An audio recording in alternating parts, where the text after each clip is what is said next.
All right, welcome back. Year 2 of the Home Depot pumpkin arch. We have followed some of the many tutorials online on how to light it, and this works really well for us, so hopefully it works well for you too. Pretty much, it's going to be assembly as you normally would, except for you're going to grab a drill and a step drill bit or a hole bit. Which one is the one? I would recommend a hole bit. So this square is the original hole to put the mounting legs or struts through, and then you're just going to make holes on either side of that. One on the inside, one on the outside, because you're going to run the light loop up and back through. So I used a step drill bit. This is probably about, I don't know, 7/8, maybe an inch. But essentially, you just want to make a hole big enough to fit the end of the light. And that is going to look like this. So, and essentially, I start on the outside, so that way the inside track's a little bit shorter. And what I'll do is I'll loosely assemble the entire arch and then run everything and then kind of tighten it up as I'm coming back through on the second pass of the light. And that's that.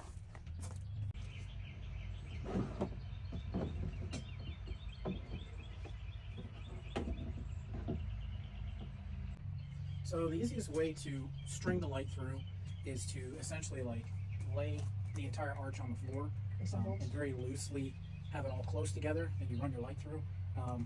Unfortunately for us, because we did all the speed gravel, the only way for me to assemble this now is kind of in place. So I have to figure that out. But the easiest way to do it is, again, like for instance, if you don't have anything that you're working around, lay the entire arch down, leave it loose, so don't really connect anything.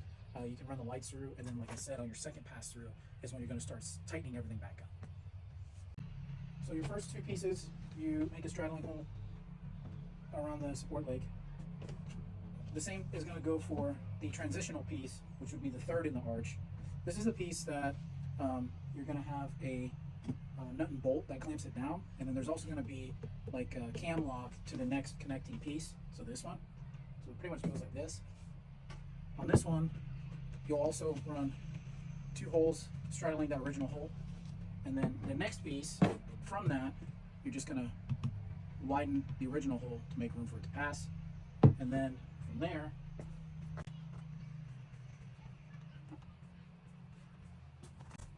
it's going to be like the last connecting piece to the capstone.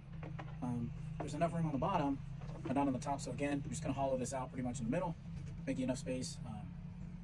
No set size, whatever you feel is necessary, because if you don't get the same light, it may be different. Just want to make enough room for the light to pass. And then the upper piece for us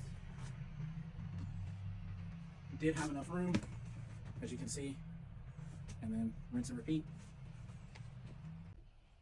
So I gave up trying to do it standing up. I'll put this beginning of the pathway back together. It really is just that much easier to do on the floor, because you can actively kind of work and move each piece to kind of guide the light through. But essentially, this is what I'm talking about, is you kind of leave your pieces loose.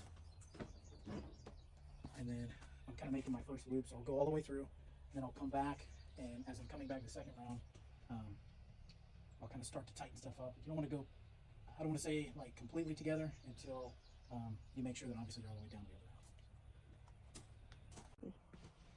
So when you're making your second loop, it's going to get a little bit harder to get through these upper pieces that you didn't have like an inside-outside hole, kind of where you just made the initial hole a little bit bigger. So you don't need this.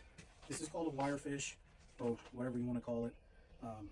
You can use a coat hanger, you can use a fishing line, or just something to help you guide it through. But essentially what you want to do is you take your guide and you'll feed it through the front part, connect it to your light. Zip tie tape, I'm just going to use electrical tape, but you can use this to fish it back through the second time, because it's going to be significantly harder, because there's no way you get your arm in there. If you've been blessed with skinny arms, maybe you can. Unfortunately, I can't fit my hand in there, so wire fish it is.